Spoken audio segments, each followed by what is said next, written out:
আপনি যেটা বলেছিলেন এটা এটা কিসের অর্থ দিচ্ছেন দাদা? বিরোধী দলনেতা হিসেবে বিধায়কদেরও বেড়েছে, মন্ত্রীদেরও বেড়েছে।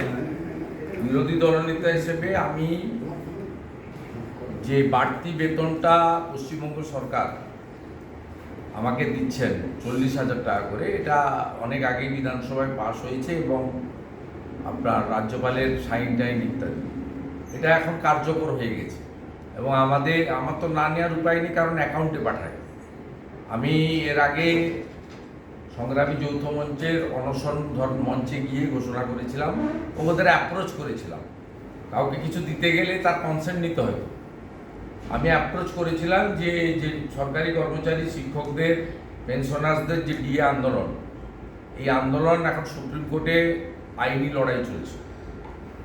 সেই আইনি লড়াইতে তাদেরকে এই বাড়তি টাকা, আমার সামান্য সমুদ্রের বিন্দু, সুপ্রিম কোর্টে মাসে 40,000 টাকা কিছুই না, তা সেটা আমি বাড়তি বেতনটা আমার অ্যাকাউন্টে ঢুকেছে। আমি সেই চেক আজকে সংগ্রামী যৌথ মঞ্চের নেতৃত্ব এবং তাদের সঙ্গে থাকা কর্মচারী পরিষদ, কারণ আমি যখন তাদের প্রস্তাব দিয়েছিলাম, সংগ্রামী যৌথ মঞ্চ যেহেতু এই কেসের সরাসরি পার্টি নয়, তাদের সঙ্গে যে কটা সংগঠন যুক্ত আছে তাদের মধ্যে অন্যতম কর্মচারী পরিষদ এই কেসের পার্টি।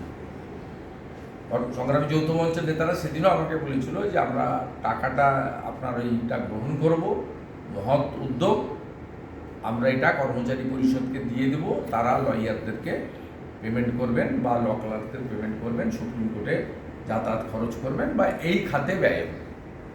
আমি আমার কথা রাখা শুরু করলাম।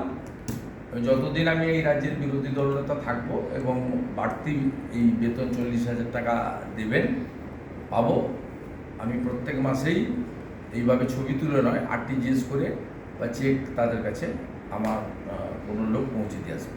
সূচনাকালে এটাকে আমি আপনাদের সামনে রেখে দিলাম এই কারণে, ন্যায্য অধিকার লড়াইতে কেন্দ্রীয় হারে মহার্ঘ ভাতা এবং শুধু সরকারি কর্মচারী, শিক্ষক, শিক্ষাকর্মী নয়, অবসরপ্রাপ্ত পেনশনার্স তাদেরকেও দেওয়া হোক। এই লড়াইতে এই রাজ্যের বিরোধী দলনেতা আছেন, এই লড়াই থেমে থাকবে না, এই লড়াই চলবে।